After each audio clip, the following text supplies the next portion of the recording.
नमस्कार, मी संतोष वाडके, उपविभागीय कृषी अधिकारी वाशिम. शेतकरी बंधूंनो, आपण या आंब्याला फळांचा राजा म्हणतो. फळांचा राजा का म्हणतो? तर त्याला चव आहे, सुगंध आहे आणि रंगही त्याप्रमाणे आहे. आणि आपल्याला दिसेल की हा आंबा साऊथ मध्ये पण येतोय, नॉर्थ मध्ये पण येतोय. इव्हन आपल्या महाराष्ट्रामध्ये आपल्याला दिसेल कोकणामध्ये पण येतोय, इकडे गडचिरोलीमध्ये पण येतोय, कोल्हापूरमध्ये येतोय, उत्तर महाराष्ट्रामध्ये पण येतोय, मराठवाड्यामध्ये पण येतोय. म्हणजे हा आंबा सगळ्या वातावरणात येणारं पीक आहे. इतर पिकं मात्र तशी नाहीये. डाळिंब विशिष्ट भागात येत आहेत, संत्रा विशिष्ट भागात येतोय, परंतु हा आंबा सगळ्याच प्रकारच्या वातावरणामध्ये येतोय आणि म्हणूनच कदाचित याला आपण फळांचा राजा म्हणतो. या आंब्यामध्ये व्हिटॅमिन ए मोठ्या प्रमाणात आहे, जे डोळ्यांसाठी चांगलं आहे. व्हिटॅमिन सी मोठ्या प्रमाणात आहे, जे आपल्या स्किनसाठी चांगलं आहे. त्याच्यामध्ये फायबर्स खूप मोठ्या प्रमाणात आहेत, जे पचनासाठी चांगलं आहे. त्यामध्ये अनेक पौष्टिक घटक पण आहेत, जे आपल्या शरीरासाठी खूप छान आहे. आणि मग असा फळांचा राजा जर आपल्या घरी असेल तर, आपल्या घरावर असेल तर, आपण बघू शकता की माझ्या घरी हा फळांचा राजा आहे. म्हणजे आपण जुन्या काळी आमराई बघितल्या, अजूनही काही ठिकाणी आमराई आहेत आणि माझं घर मात्र या आमराईमध्ये आहे. मला तर असं दिसतं की हे आंबे खाण्यापेक्षा नजरेनंच माझं पोट भरतं. शेतकरी बंधूंनो, आपण सुद्धा फळबाग लावायचा जर विचार करत असाल ना, तर नक्कीच आंबा या फळ पिकाचा विचार करा. म्हणजे आंबा फळपीक लावणं पहिल्यासारखं राहिलं नाही. पहिले आपण 10 बाय 10 मीटरवर लावायचो, त्याला खूप वर्ष लागायचे फळ यायला किंवा ती जागा भरायला. आता मात्र आपण 5 बाय 5 मीटर किंवा त्याही पेक्षा पुढे जाऊन high density, ultra high density सुद्धा आंबे लावू शकता. केशर सारख्या व्हेरायट्या त्यामध्ये लावू शकता. म्हणजे आपल्याला दिसेल की हापूस, लंगडा, पायरी, केशर, तोतापुरी अशा अनेक आंब्याच्या जाती आहेत.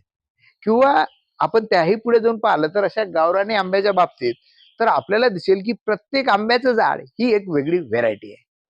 प्रत्येक आंब्याची चव, गंध, रंग वेगवेगळा आहे. परंतु आपण जर आता कमर्शियल प्रोडक्शन घेत असाल, आपल्या शेतामध्ये आंबा लागवड करायचा विचार करत असाल, तर कमी अंतरावर आंबा लावा. म्हणजे 5 बाय 5 मीटर ठेवा किंवा त्यापेक्षा थोडं कमी करू शकता. त्यासाठी केशर आंब्याची निवड करा आणि आपल्याला दिसेल की येणाऱ्या भविष्य काळामध्ये या आंब्याला चांगले दर मिळणार आहेत. तुम्ही आताही बघू शकता ना, आता सुद्धा आपल्याला दिसेल की इतर फळ पिकांच्या बाबतीत जसे दर वर खाली होतात ना, तसे आंब्याच्या बाबतीत होत नाही. त्यामध्ये एक स्थिरता आहे, चांगले दर मिळतात. त्यामुळे आपण जर यावर्षी फळबाग लागवडीचा विचार करत असाल, तर त्यासाठी आंबा पिकाचा नक्की विचार करा आणि त्यासाठी शासनाचे विविध योजना पण आहेत. म्हणजे आपलं गाव जर नानाजी देशमुख कृषी संजीवनी प्रकल्पामध्ये असेल, तर आंबा लागवडीकरता आपल्याला अनुदान पण मिळतं. आपलं गाव पोखरामध्ये नसेल तर आपण भाऊसाहेब फुंडकर या योजनेमधून लाभ घेऊ शकता किंवा मनरेगा अंतर्गत सुद्धा आपल्याला ही आंबा लागवड करता येते. आंबा फळपीक लावत असताना आपल्याला आणखीन एक गोष्ट करायची की त्याला ठिबक पण लावायचं आहे. काय होतं की ठिबक जर आपण लावलं तर त्या आंब्याची वर्षभर वाढ होते. म्हणजे कमी कालावधीत 3 ते 4 वर्षामध्ये तो आंबा घेरदार बनतो. कारण वर्षभर वाढ होते.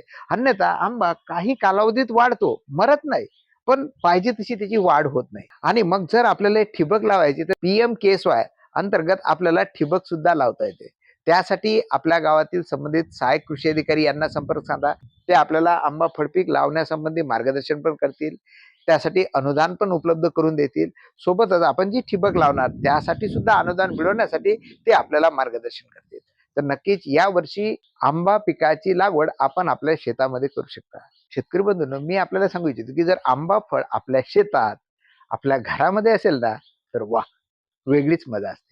माझं संपूर्ण घर हे आंब्याच्या झाडाखाली आहे, म्हणजे आमराई खाली आहे. आणि जेव्हा मी दिवसभर काम करून घरी येतो ना आणि आंबे पाहतो, तर मला दिसेल आंबे खाल्ल्यापेक्षा ते आंबे बघूनच माझं पोट भरतं. एक वेगळा आनंद मिळतोय. हेच आंबे आपल्या शेतामध्ये असेल तर ते सुद्धा आनंददायी गोष्ट आहे. तर नक्कीच या आंबा पिकाचा या वर्षी फळबाग लावत असताना नक्की विचार करावा. केशर जात खूप चांगल्या प्रकारे आपल्या भागामध्ये येते.